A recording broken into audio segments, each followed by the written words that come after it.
Во една од најстарите цркви во Кочанскиот крај, црквата Свети Атанаси во Оризари, продолжува надворешното уредување и фреско сликањето на внатрешниот дел.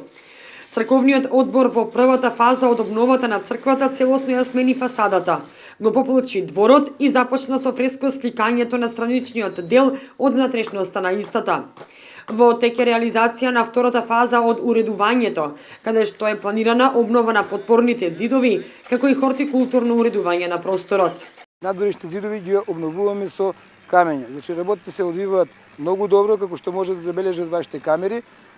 Иницијативата сега за сега мислам дека успева. Нашите сограѓани, верници, значи помагатели како нашинци во странство донираат средства, меѓутоа уште се неопходни. Значи веќе напредуваат работи, како што кажав, ѕидовите се оформуваат, не престојат уште малку активности, за тие ќе ни бидат потребни средства и очекуваме уште да упатуваме истовремено апел до нашите соселани, верници, да продолжиме со таа акција и да завршиме целокупниот планиран проект.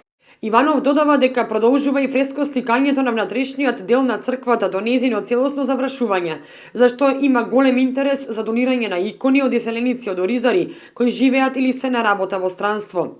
Следна активност како дел од втората фаза од проектот е хортикултурно уредување на дворот на храмот, како и изградба на влезна капија од западната страна и поплочување на внатрешноста на црквата.